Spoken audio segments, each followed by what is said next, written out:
হাই friends, কি খবৰ? আশা কৰোঁ সকলো ভালে আছা। আজি আমি আলোচনা কৰিম 2020 চনৰ জানমণিত মুখ্য চৰিত্ৰত অভিনয় কৰা অভিনেত্ৰীগৰাকীৰ বিষয়ে। তেওঁৰ প্ৰকৃত নাম কি, ক'ত ঘৰ, জন্ম কেতিয়া হৈছিল, বৰ্তমান কি পঢ়ি আছে, এই সকলোবোৰ কথা আজি আমি আলোচনা কৰিম। গতিকে বলকচোন দেৰি নকৰি ভিডিঅ'টো আৰম্ভ কৰোঁ। জানমণিৰ প্ৰকৃত নাম হৈছে দিগাংগনা বৰা।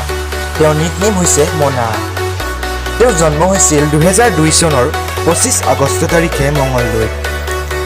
দিগাংগনাৰ দেউতাকৰ নাম হৈছে সুৰেশ বৰা আৰু মাকৰ নাম হৈছে অঞ্জনা বৰা। এইবাৰ ক'বলৈ ওলাইছোঁ তেওঁৰ শিক্ষাগত অৰ্হতাৰ বিষয়ে।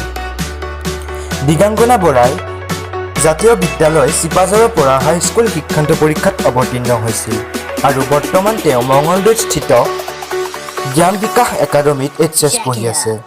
দিগাংগনাৰ হাইট ৱেটৰ কথা ক'বলৈ গ'লে তেওঁৰ হাইট হৈছে 5.2 ইন এপ্ৰক্স আৰু ৱেইট হৈছে 50 kg এপ্ৰক্স।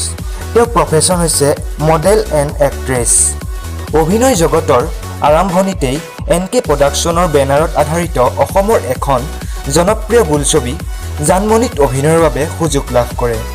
অভিনয় জগতৰ প্ৰথম খোজতেই তেওঁ যি অভিনয় কৰি ৰাইজক উপহাৰ দিলে সেয়া সঁচাকৈ অতুলনীয়। তেওঁৰ জীপান সপোনবোৰ যাতে বাস্তৱত পৰিণত হয় তাকে কামনা কৰিলোঁ। বন্ধুসকল, আজিৰ ভিডিঅ'টো ইমানেই। যদি ভিডিঅ'টো চাই ভাল পালে তেনেহ'লে লাইক এটা কৰিব, লগতে আমাৰ চেনেলটো ছাবস্ক্ৰাইব কৰিবলৈ নাপাহৰিব। ধন্যবাদ।